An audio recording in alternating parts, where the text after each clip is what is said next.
Welcome to Ring of Fire Con. This is the 18th annual Ring of Fire Con, even though the book came out 20 years ago. So we're so glad you've decided to join us.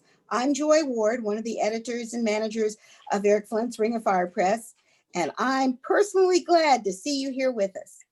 Now, just to give you a few heads up of what's going to happen with us, if you've got any problems, any questions, go to the Ring of Fire Con page, and there is a button there, or you can send an email to Walt at 1632.org, and he'll try to get right back to you with your answers. Meanwhile, I'm going to turn things over to our IT director, Alan Bond, and he'll then be passing things off to Alexi Vandenberg, who runs the Barts Tower, sorry. And I almost said Barron's Tower. I guess I'm elevating him here. I'm going to give him a raise in status there. Hope you appreciate that. Just remember as small people, Alexi, when you've made it to Barron. Then he's going to pass it off to Eric Flint, who'll then pass it off to Tom Kidd, and so forth. But for right now, I just want to say thank you for joining us and hope you enjoy your time with us. And come out, and by the way, make a point of checking out our newer writers. We've got some fantastic up and coming writers who would love to see you buy some of their books. Take it away, Alan. Thank you, Joy. So, thank you, Joy. So, today, I've been asked to give people a quick orientation to the convention, as it were. Since we're online, that's really an orientation to our website. So the first thing I'm going to do is share my screen so that you can see our beautiful website. You can see here that on our homepage, we have a link to our con schedule, our guest list, and a link to support the convention. We chose not to charge for this event, but if you do choose to support this convention, you can make a choice of any of these beautiful ebooks with your support. You can get some of these ebooks depending on the amount that you donate. You can also find links to our guests and schedule, as well as all 4 of our tracks up here in the header. So you can see our guests. Takes a second to load. We've got an exciting group of guests that are here for all of our panels, and you can hear more from them as we go through the weekend. Most of the folks that we have pictures of here, I believe there are one-on-one interviews with throughout the weekend, which you should go to. They're really great. If you go to the schedule tab, you'll be able to see all of the wonderful events that we have going. There is also a link to our program book. We have a PDF program book that you can download and look through and find all of this information as well. First off, if you want to see a panel, you won't see that on the schedule. You'll have to go to track 1, track 2, track 3, or track 4, depending on which track you're on. There are links here on the buttons, but also up in the header, so you can get to them at any time. As you go through the schedule, you can see everything that is happening. The other 2 things that are happening are meet and greets in the evening. The first one of those is this evening at 7:30, I believe, Central Daylight Time. And there is a link right here on our webpage to get you into a Zoom meeting for that meet and greet. Do join us there. At this point, I'm going to turn us over to Alexi to talk about autographing. Thank you, Alan. How you guys doing today? Thank you for coming out for Ring of Fire Press. My name is Alexi Vandenberg. I am the director of the Barts Tower Bookstore. We are going to be in charge of essentially making sure you have as live of an experience as we can possibly get you for signing your books. So what we are going to be doing is doing live signing times where authors and their fans, or even people who've never even met them before, maybe you want to try out somebody new, you can always come on in and talk to an author and say, hey, what do you write? What do you how did you create this? Or maybe you saw them in a panel.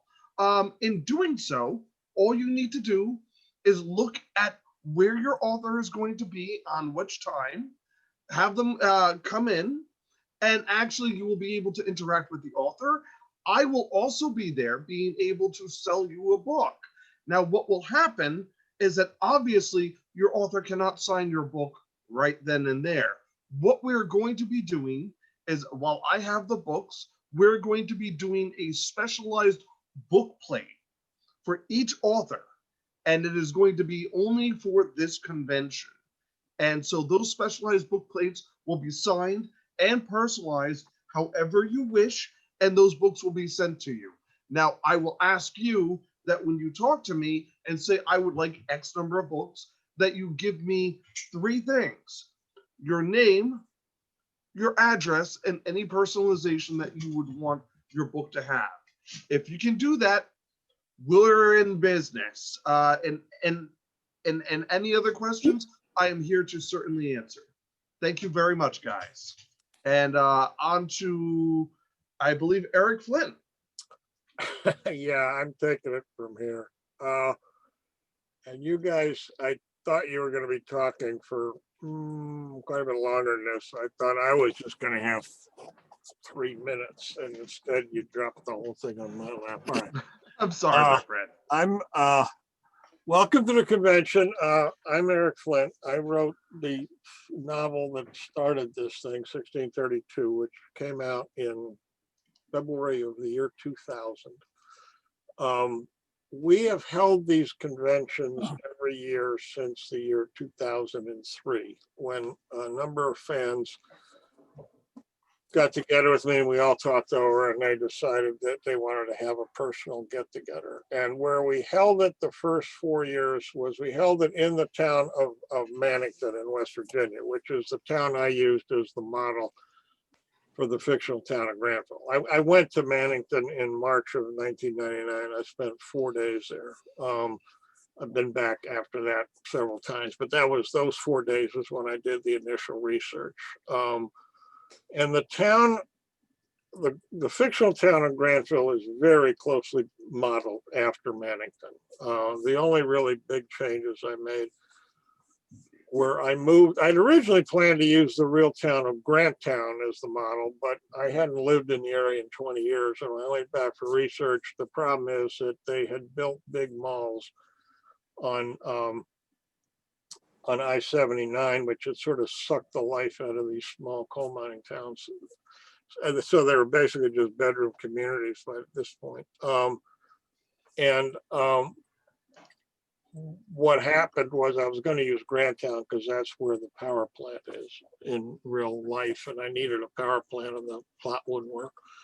So I started driving west on Route 250 and eventually got to Mannington, which is the furthest west of the towns in that stretch of Marion County, which is a big coal mining county. These are all coal mining towns. And Mannington was far enough away from the malls that it still had a real live, active downtown area. And it also had the high school there, which I also needed. I had originally planned to move the high school to Granttown. Instead, I did it the other way around. And the only other change I made was I made the town bigger in terms of population. The real town has a population of about 2,000. I made it 3,500. So we held our first 4 conventions there, but we didn't actually, we would visit Mannington, but we didn't actually stay there because Mannington is so small, it doesn't have a hotel, it doesn't have a motel. Instead, we held the actual meeting times of it. We did at the Fairmont Inn at the Holiday Inn in Fairmont, which is about a half-hour's drive away.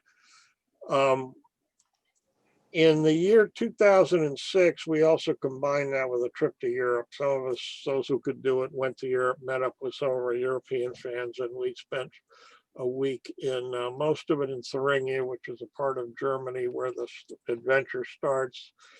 But we also went up to Magdeburg and spent a day there. After that, though, we stopped holding it in Mannington because the truth is there's only so many times you can visit a town of 2,000 people. It's a really nice town, and I anybody in the area, I recommend you drive through it. It really is a nice town, but still, it's a small town. So what we've done ever since is we have every year found a convention that was willing to host us so that we could piggyback on them, so that way we didn't have to do all the work and of actually organizing a convention, which is a ton of work if you're doing a molecular one, especially. You got to get a hotel, you got to blah, blah, blah. So what we would do is we would bring more people than they would otherwise get, and they would give us a track, and we would organize the track. And every one of those conventions, we only had one track, which was all on the 1632 series, or as it increasingly came to be called the Ring of Fire series. And we have been to small conventions, and we've been to conventions. Did it once at Dragon Con. We did it at the World Con in Chicago in 2012. And this year we were supposed to do it at NASDAQ, which was being held this year in Columbus, Ohio. And then the COVID-19 virus introduced itself, and that sort of scrambled that plan in a big time way. So we didn't know what to do at that point, and we talked it over and decided, well, let's hold a virtual convention. It seemed really easy. You know, I mean, we knew we had Zoom, and, you know, what the hell? In the 3 months that have gone by since then, we have learned that doing a virtual convention is a lot trickier than it looks. It's the one thing Donald Rumsfeld ever said that I agreed with was that what trips you up are the unknown unknowns, and that's kind of what we discovered also, was that there are things you discover, oh, you have to do that too. But it's gone, actually, all things considered, I think we've done a hell of a good job of pulling together what I really believe is a good convention. Part of the reason that I think it's a really good convention is one of the things that gave us a lot of trouble was we got really ambitious, and we decided that since we were only trying to assemble electrons instead of molecules, that we could make it much bigger, and we could invite all kinds of people to be guests who we, you know, would not normally be able to invite. And some of this comes to the fact that over the past 20 years, I've come to know a lot of authors, and a number of whom I write books with, and others are friends of mine. And so, you know, we sent out invitations to a lot of people. A lot of people said, sure, we'll come. That makes for a really good convention. We do have a lot of wonderful guests here, and we have a lot of really good panels that I think you'll enjoy, but it also meant that organizing it. The advantage to a molecular convention is that all the molecules gather themselves in one place and in one time zone. And all you really have to do at that point is tell them, okay, at 2 o'clock, you have to be in the Constitution room in this panel, and that's it. They take care of it from there. But here you have to round them up every time. And you have to deal with not even just 4 time zones. We have panelists from Tasmania, Thailand, Britain. It was a challenge, but we, I think, pulled it off very well. One thing I will say, you will notice buttons pretty regularly in our website saying, please donate. There's a reason for this. This is also, it's not as expensive as it would be if we'd held a virtual, I mean, a convention physically, but it's still quite a few expenses involved in doing something this big. And so we could use help. And if we're not charging for it, because we didn't want to create any barriers for people to come in, but if you can afford it and are so inclined, please donate. You can donate in either $5, $10, $20, or $40 chunks. And depending on how much you donate, you will get a certain number of ebooks that go with it that you can select out of the many titles. There's about, I think, close to 30 titles, 20 or 30 that we make available. So please do if you can. The one thing I need to explain, if you haven't already figured it out, is that almost all the panels are pre-recorded. So if you're wondering how come, I know there's at least one time slot when I'm in 2 different panels at the same time. And if you're wondering how I manage that, I don't have a poltergeist. It was because they were pre-recorded and they're being, but we're playing them as if this was a regular convention. We did that because if we tried to do this live, it would have just been a nightmare. So we pre-record all of them. There are some exceptions. Every evening, it's the last item of the day, and every convention we have what we call a meet and greet. And that will be that will be done live. It will be held at the time set. Actually, that will be when it actually happens. It's not pre-recorded. And if you're attending a convention, you can come to any one of these. A number of our authors and guests will be there. We don't even actually ourselves know exactly who necessarily at any point in time. We know some, but others are just going to drop in. And it'll be run, Alan will be the one running it, but it will basically, you come to the lobby, and then from there, depending on how many people are there and how many authors we have and whatever, we will create breakout rooms where you can talk in smaller groups to whoever you'd like to talk to. And you don't have to stay there the whole time. These things will run for 2 hours, but you can come anytime, leave anytime. You don't have to stay in one breakout room any longer than you want to. Then go back out in the lobby, tell the host that's Alan where else you might like to go, and he'll let you go in there. And the only other things are live. The opening ceremonies are live. The closing ceremonies will be live. And there is one panel at the very, very end of the convention. It actually happens after closing ceremonies. It's called Snarking the Plots. And that will be done live. This is a panel that we do every year. It's so far as I know, unique to the Ring of Fire convention. And what happens in there is me and some other authors, it varies from one year to next, depending on what we're working on, will be discussing or telling you and explaining to you. And it'll be, the reason we're doing it live is because we'll be able to ask questions right there. What's going to be happening in the series over the next year? And both calendar year for us, but also series year. So this year, I'm going to be talking about what's going to be happening in a series for the rest of the year 1637 and probably some part of 1638. What this means is there will be spoilers, pretty big ones. So if you do not like spoilers, do not come. We are not pre-recording this. We will record it, but we will keep the recordings secret. I don't know, we'll eventually decide what to do. Oh, I should explain, every one of these panels will be on YouTube, available afterwards. So if you couldn't see it when it was first put up, don't worry about it. You'll be able to see it on YouTube later on. But in the Snarking the Plots panel, if you're interested in what's going to be happening next in the Ring of Fire series, you're welcome to come. There will be spoilers. Some of them will be pretty big. So if you don't like spoilers, don't come.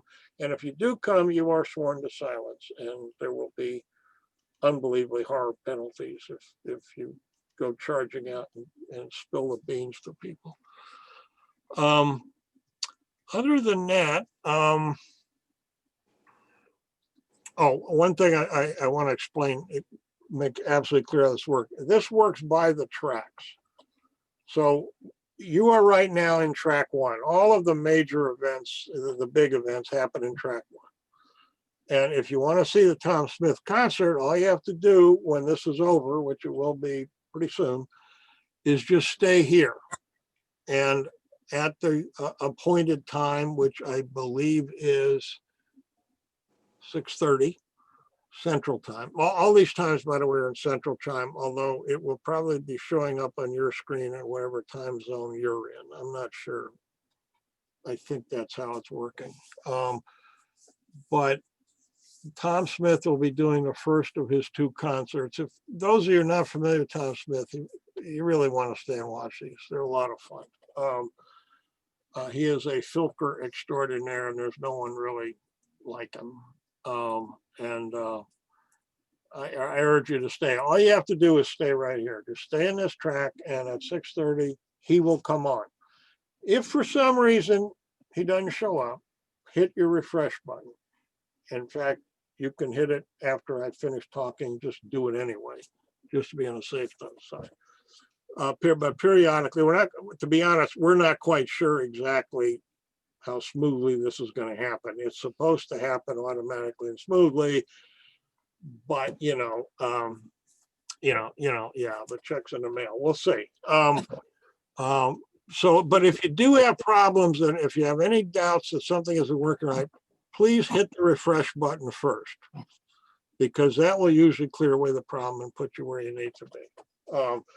But Tom Smith will be coming on next, and his concert will last, he told me it would be 45 minutes an hour. He's not quite sure, but however long it lasts, enjoy the whole concert. When it's over, you can stay right here. And at 7:30 Central Time, we will start the first meet and greet. And if, again, something doesn't automatically happen at 7:30, hit your refresh button.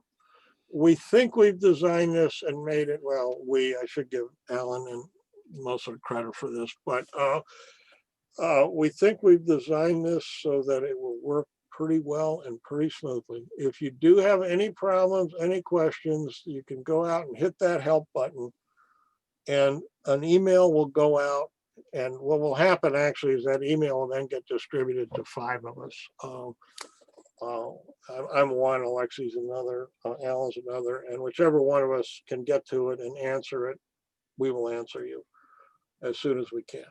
So far, we've only gotten 2 emails and we were able to answer them right away. I'm hoping we won't get very many, but if you have any questions, just hit that help button and send us an email. We'll get back to you. And I think it's about time. Alan had asked me to close this down after 25 minutes to give him time. He's got to work with Tom Smith to get everything ready for Tom's concert, which will be kicking off in about 9 minutes, I think. I need to explain one last thing in case you're wondering why we do not have a question and answer session in each segment. We thought about it, but what that would take in the way of organization and especially staff was just, that would have been a bridge too far. And if we tried doing it, it would have just collapsed under its own weight. So we are not doing that. You will not be able to ask questions during any of the panels. But please, if you have any questions that come up during one of the panels, save them and show up at the meet and greets, because you will be able to discuss it then. Hopefully the person, the specific panelist you would most want to answer the question will be there, but if they're not, there'll be other people who can talk to you about it. That's the best. You know, it would have been nicer if we could have done question and answer sessions at the end of each panel, but we thought about it. But trying to do that, that would have really just been more than we were prepared to handle. So that's why we're doing it in these daily meet and greets instead of trying to do it each panel at a time. And please, if you want autographing, come to Barts Tower. Lexi is doing he's run Barts Tower at big Comic Cons many times, but for obvious reasons he can't do that now because the Comic Cons have all shut down. And the reason they've shut down is, well, you want to try to imagine San Diego Comic Con as a super spreader, and boy, that's scary. It becomes entertaining. Anyway, he's doing it here. So you will be able to get books and you will be able to get signatures. Just to make clear, please understand this because we don't want people getting mad about it. You will get the book and the signature will not be in the title page like it usually would. That's because Alexi cannot email authors back and forth, and we cannot be sending books all over. It would just be impossible. What we're going to do instead is the authors will sign book plates, and you will get a book plate with the author's signature. It will be personalized to you. If you wanted a personalization, you will get the book. You put the book plate in the book. And if that bothers you a whole lot, then don't do it, because Alexi doesn't want to have people yelling at him for something that is clearly not his fault. That's the only way we can do it in the middle of a pandemic. Okay. I can't think of anything. Enjoy. Yeah. No, I it's all keep good. I keep I mean, forgetting that. I make wisecracks in my history. You'll read it if you read the program book. I make a nasty wisecrack about what happens to advertisers and marketing specialists in the afterlife. But, Hey. yeah, I know. We resemble that remark. All right. Anyway, Really? I really hope you enjoy the convention. We are actually very proud of this thing, and we think we put together one hell of a convention. And like I said, if you can't make a panel at the time it goes on live, don't worry about it. It'll be on YouTube. What happens is, at the time it says the panel starts is when the YouTube goes up. And after that, it will be available thereafter.